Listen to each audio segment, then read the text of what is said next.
In this video, we will solve some more problems based on AP.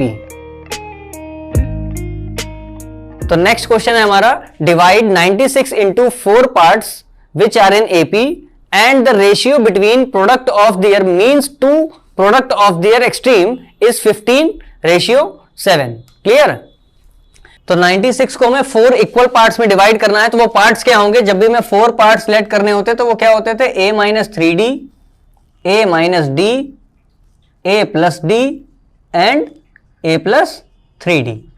ठीक है, तो 96 को 4 पार्ट में डिवाइड करना था, तो ये वो 4 पार्ट है.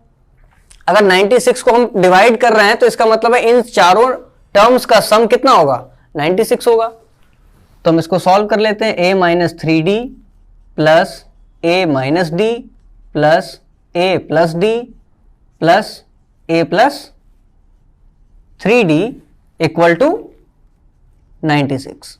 तो 3d प्लस का, 3d माइनस का, d माइनस का, d प्लस का, a plus a plus a plus a, 4 time a है तो ये हो जाएगा 4a equal to 96. a equal to 4 से डिवाइड कर देंगे, 4 2 ज़ा 8 एंड 4 4 ज़ा 16, तो a की वैल्यू आ गई 24. Clear?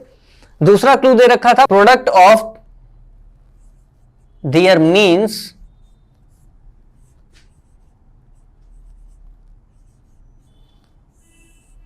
To the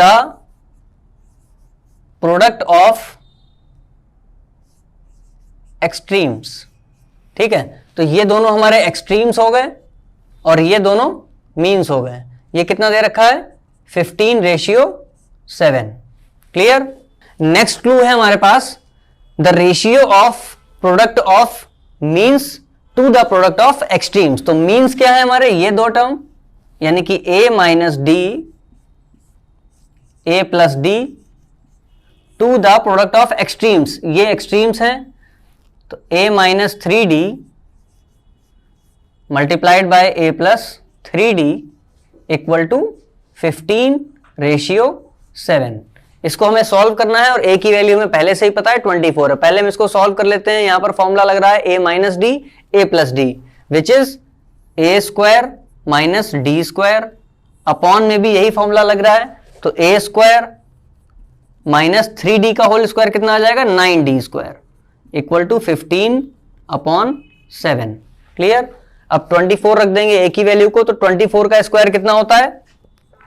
576 minus D square upon a square कितना? 576 minus 9d square equal to 15/7.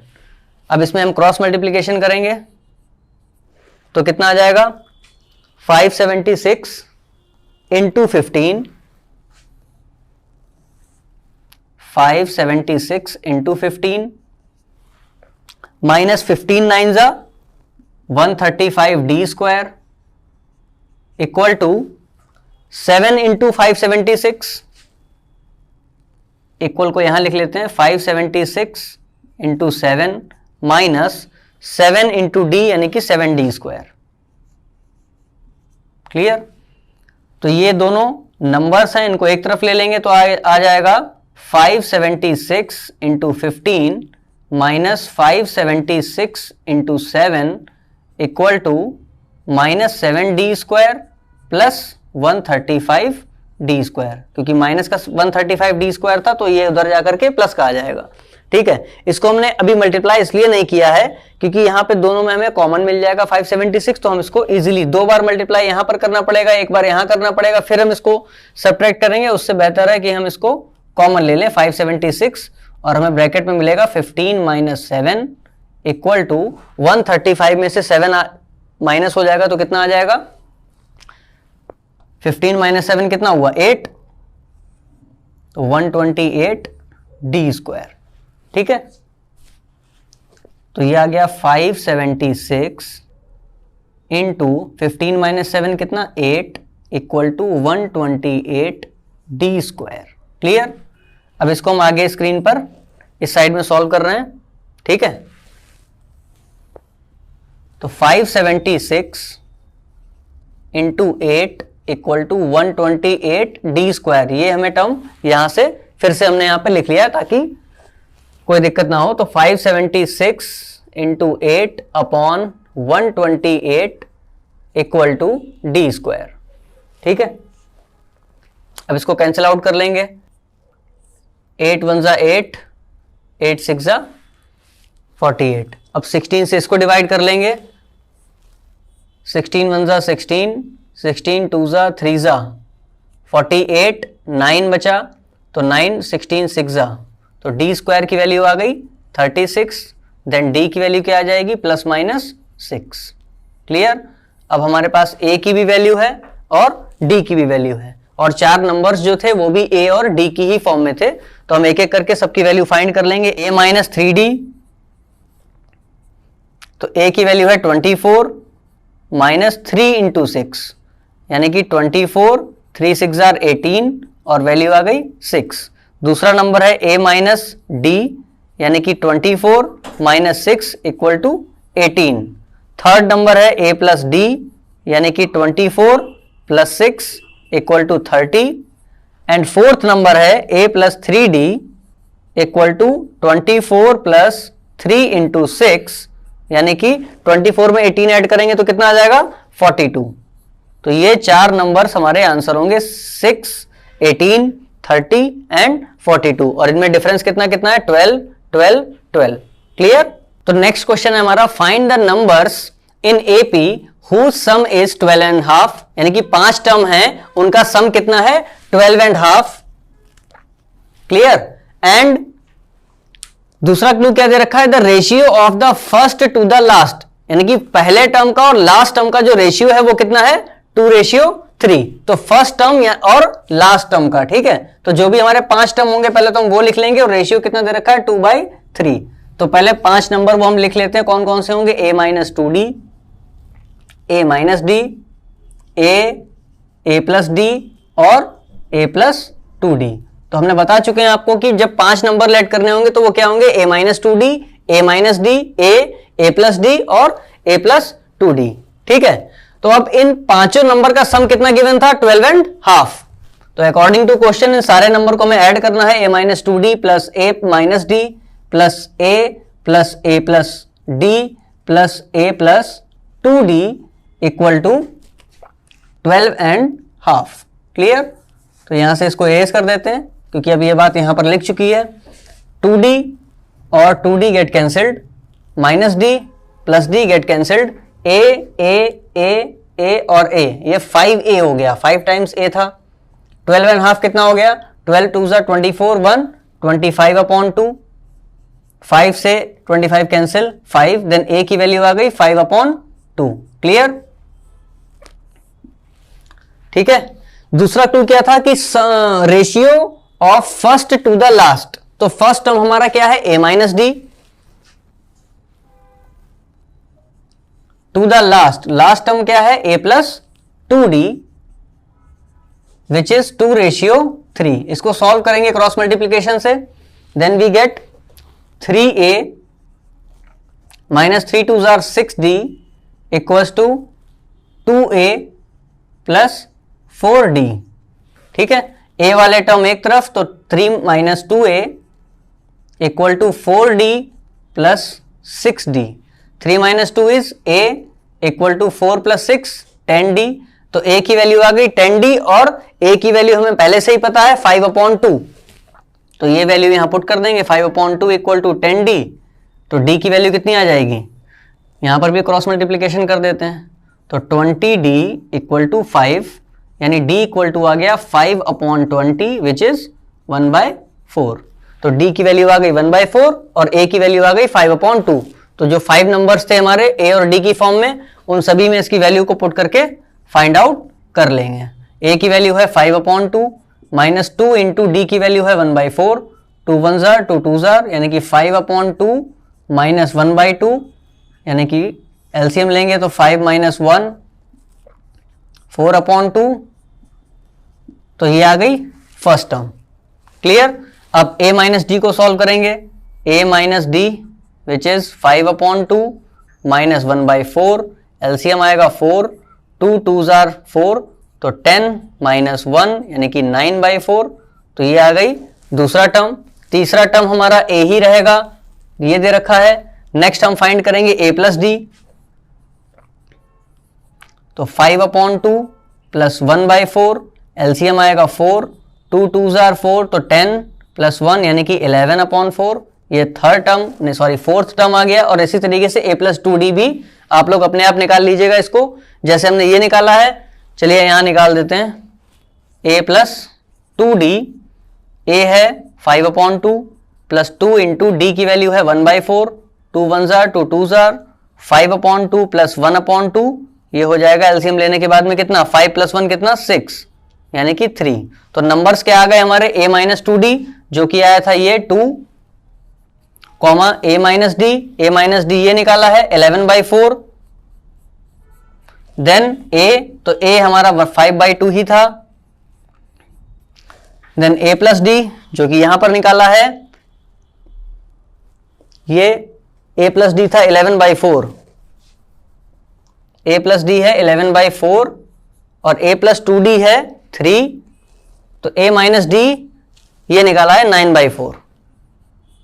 ठीक है, तो ये 5 टर्म इस तरीके से आ जाएंगे। क्लियर। तो नेक्स्ट क्वेश्चन है हमारा, इंसर्ट 4 नंबर बिटवीन 14 एंड -1, यानी कि 14 और -1 के बीच में हमें 4 टर्म्स को इंसर्ट करवाना है।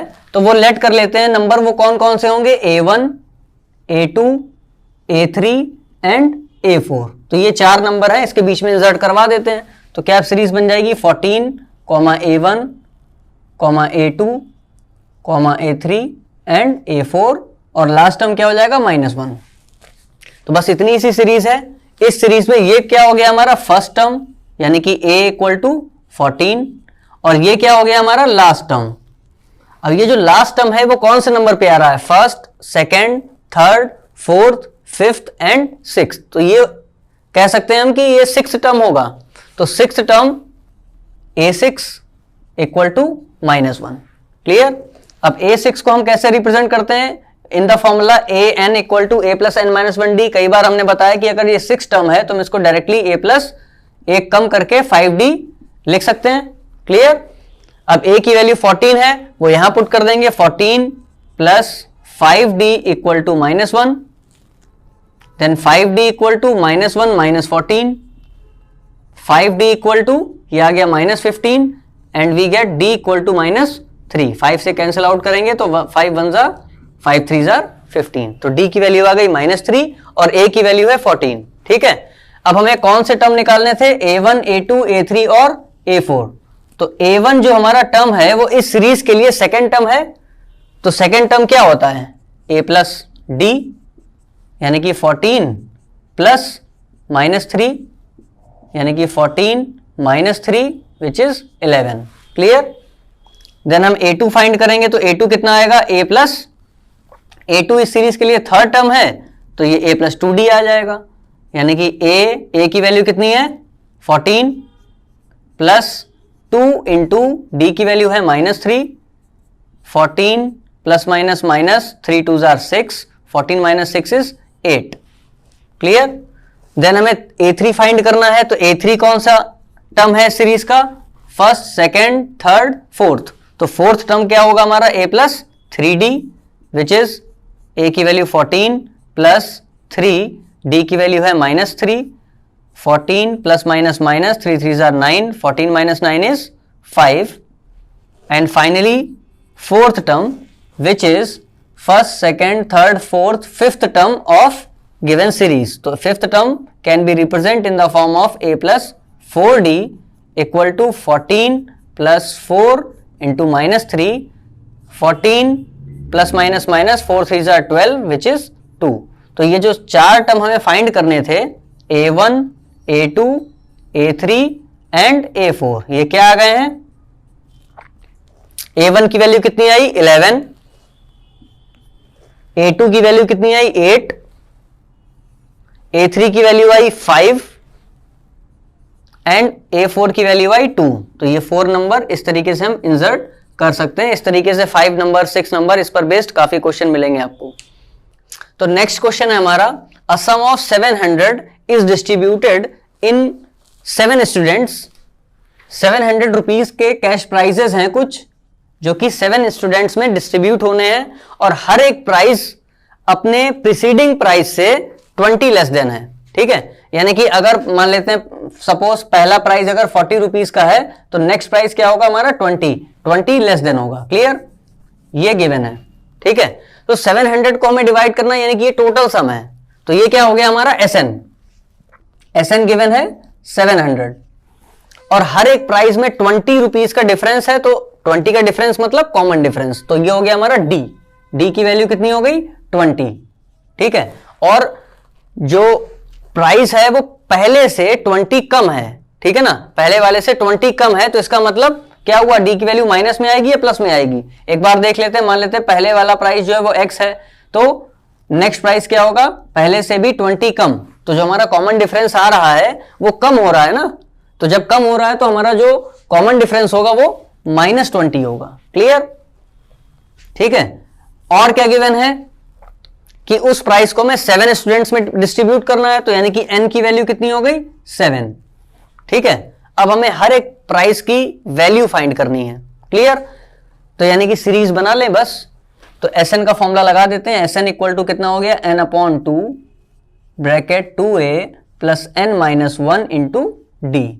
SN की वैल्यू कितनी हो गई 700 इक्वल टू n की वैल्यू कितनी है 7/2, 2 इंटू a की वैल्यू पता नहीं, प्लस n-1 यानी कि 7-1 इंटू डी की वैल्यू -20। क्लियर, देन 7 से इसको कट कर लेंगे, ये आ गया 100, तो 100 इक्वल टू 1/2 2a प्लस 7-1 6 और 6 इंटू -20।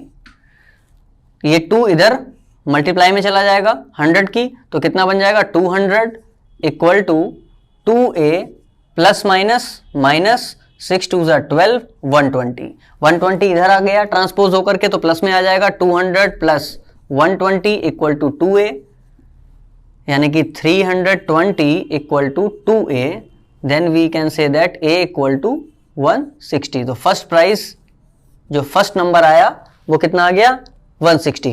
अब हमें पहले से ही पता है कि अगर फर्स्ट टर्म 160 है तो बाकी के टर्म क्या होंगे उससे 20 लेस देन, तो नेक्स्ट क्या आएगा price 140, next 120, then 100, then 80, then 60। कितने हो गए first, second, third, fourth, fifth, sixth, एक और है 40, क्योंकि 7 प्राइस थे ना, तो वो 7 प्राइस हमारे होंगे ये। क्लियर, तो नेक्स्ट क्वेश्चन है हमारा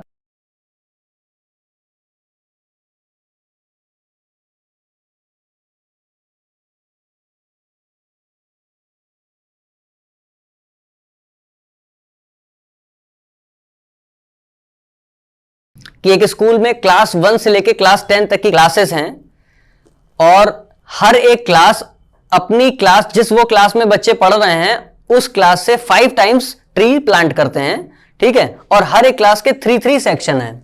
तो देख लीजिए 1 से लेके 10 क्लास तक की क्लासेस हैं। ठीक है, अब जो फर्स्ट क्लास में पढ़ता है वो अपनी क्लास में पढ़ने वाले से 5 टाइम्स ट्री प्लांट करता है, यानी कि 1 इंटू 5। अगर वो फर्स्ट क्लास में है तो वो 5 प्लांट करेगा, ट्री प्लांट करेगा। अगर वो सेकेंड क्लास में है तो 2 इंटू 5, थर्ड क्लास में है तो 3 इंटू 5, फोर्थ क्लास में है तो 4 इंटू 5, और ऐसे चलता रहेगा कब तक 10th क्लास तक, 10 इंटू 5। ठीक है, अब हर एक क्लास में 3 सेक्शन है, तो इसका मतलब है इसकी हम 3 से मल्टीप्लाई कर देंगे तो ये सीरीज हमारी बन जाएगी। क्लियर, ये बात आ रही समझ में? तो 3, 5, 10, 15, 20 ऐसे करते करते 10 5 जा 50, 3 से मल्टीप्लाई कर देंगे, then we get 15, 30, 45, 60 up to 150। यानी कि ये फाइनल सीरीज है जो ट्री प्लांट होने वाले हैं उस स्कूल में। क्लियर, हमें फाइंड क्या करना है कि कितने पेड़ या कितने ट्री प्लांट किए जाएंगे टोटल, यानी कि SN फाइंड करना है। तो SN फाइंड करने के लिए देख लेते हैं कि क्या इंफॉर्मेशन है हमारे पास। A equal to 15 first term हो गया, D equal to also 15, 30 minus 15 is 15। Clear, और N की वैल्यू कितनी है क्योंकि 10 क्लासेस हैं तो n की वैल्यू कितनी हो गई 10। अब Sn फाइनली फाइंड कर सकते हैं ना, Sn equal to n upon 2 2a plus n minus 1 into d। Here n is 10 upon 2 2 into a is 15 plus n is 10 minus 1 into 15 which is D। Clear? 2 से इसको कैंसिल कर लेंगे, 2 5s are 10, 5 15 2s are 30 plus 10 minus 1 is 9, 9 into 15 5 30 plus 15 9s are 135।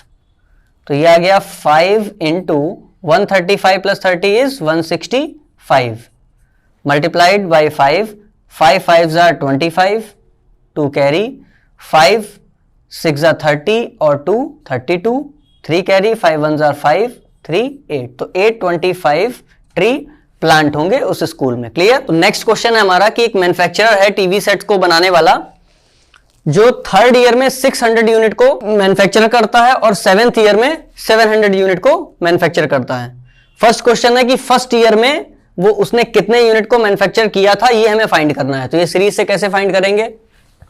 Third year इसको हम represent कर देते हैं A3 से 600 यूनिट और 7th को रिप्रेजेंट कर देते हैं A7 से जो कि है 700।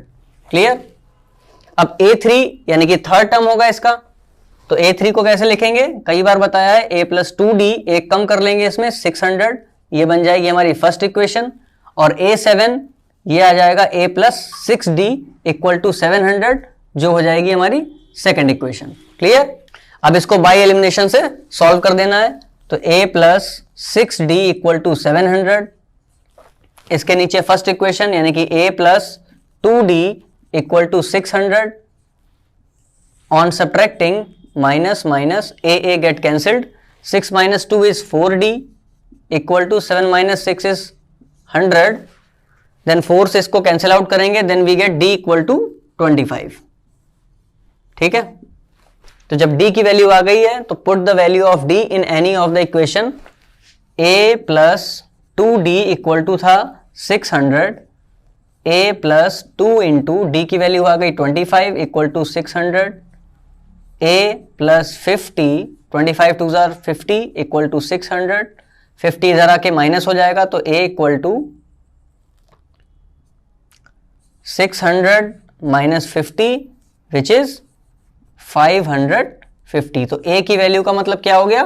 फर्स्ट ईयर के लिए, यानी कि फर्स्ट ईयर में मैन्युफैक्चरर ने कितने टीवी सेट बनाए थे? 550। क्लियर? तो ये इसका फर्स्ट पार्ट हो गया। ठीक है? अब इसका सेकेंड पार्ट है कि वो 10th ईयर में कितने टीवी मैन्युफैक्चरर करेगा। तो 10th ईयर के लिए A10 फाइंड करना होगा। सिंपली A10 का मतलब हो गया A प्लस 9D, जैसे कि यहां थर्ड टर्म हो गया था तो A प्लस 2D था, तो वैसे ही 10 टर्म क्या हो गया? A plus 9D। A की वैल्यू कितनी है? 550 प्लस 9 इंटू D की वैल्यू कितनी है? 25। 550 प्लस 25 9s आर 225, इसको ऐड कर लेंगे। 0 प्लस 5 5, 5 प्लस 2 7, 5 प्लस 2 7। तो ये 10th ईयर में इतने टीवी सेट को प्रोड्यूस करेगा। ठीक है? मैन्युफैक्चर करेगा। नेक्स्ट हमारा थर्ड क्वेश्चन है कि टोटल उसने 7 ईयर्स में कितना प्रोडक्शन किया टोटल, यानी कि फर्स्ट ईयर को, second year, third year, fourth year, fifth year, sixth year और 7th, तो 7 सालों को मिला के उसने जो टोटल प्रोडक्शन किया होगा उसको हम रिप्रेजेंट करेंगे S7 से, यानी कि जितने भी सालों का प्रोडक्शन है उनका सम। तो S7 कितना हो जाएगा? 7/2 ब्रैकेट 2A प्लस n की जगह 7 माइनस 1 इंटू D। तो ये आ गया 7/2 2A, A की वैल्यू है 550, तो 2 इंटू 550 प्लस 6 इंटू D की वैल्यू कितनी है? 25। क्लियर? 7/2 550 2 जार कितना हुआ? 2 0 2 5 jar 10 0 1 carry 2 5 jar 10 1 11 plus 25 6 jar 150। तो ये आ गया 7/2 1100 में 150 ऐड करेंगे कितना आ जाएगा 1250। ठीक है, 2 से अब इसको कट करेंगे तो आएगा 2 6 जा 12, 2 2 जा 4 एंड 2 5 जा 10। 7 मल्टीप्लाइड बाय 625, इसको यहां पे सॉल्व कर देते हैं। 7 मल्टीप्लाइड बाय 625, ये फिर से लिख लिया है हमने इसको। 7 5 जा 35, 7 2 जा 14 प्लस 3 17, 7 6 जा 42 प्लस 1 43। तो टोटल मैन्युफैक्चरिंग कितनी हो गई उस टीवी सेट की इन 7 ईयर्स 4375। क्लियर? तो अभी तक जितने भी एपी में क्वेश्चन बन रहे थे हर टाइप के क्वेश्चन को हम लोगों ने कवर कर लिया है। आई होप आपको सब समझ में आ गए होंगे। चैप्टर को वाइंड अप करने से पहले एक बार फिर से रिवीजन कर लेते हैं। अगर हमको nth टर्म फाइंड करना होगा किसी एपी का तो हम ये फॉर्मूला यूज करेंगे an equal to a plus n minus 1 into d, where a is the first term, n number of term in AP and d is the common difference. Clear? अगर sum of n term find करना होगा तो n upon 2 in bracket 2a plus n minus 1 into d, इस फॉर्मूले का use करेंगे। एक और फॉर्मूला है Sn का, ये कब लगाना है? Sn equal to n by 2 a plus an। तो an क्या है हमारा? Last term. ठीक है, तो ये फॉर्मूला हमने कब बताया था? ये फॉर्मूला हम तब यूज करेंगे जब किसी सीरीज में फर्स्ट टर्म और लास्ट टर्म दोनों ही गिवन होंगे, तब हम इसको शॉर्ट मेथड से इस फॉर्मूले की हेल्प से सॉल्व कर सकते हैं। क्लियर? और ये है अरिथमेटिक मीन फाइंड करने का। If a, b and c are in AP, then we can say that b equal to c plus a by 2। तो इससे हमने जो क्वेश्चन पढ़े थे कि दो नंबर के बीच में कई सारे नंबर को इंसर्ट करना है, तब हम इस फॉर्मूले की हेल्प से उसको फाइंड आउट कर सकते हैं। क्लियर? तो फाइनली अरिथमेटिक प्रोग्रेशन हमारा चैप्टर कंप्लीट हो चुका है। आई होप सारे क्वेश्चंस आपको अच्छे से समझ में आ गए होंगे। अगर फिर भी आपको कोई डाउट है तो आप हमें सेंड कर सकते हैं। Thank you.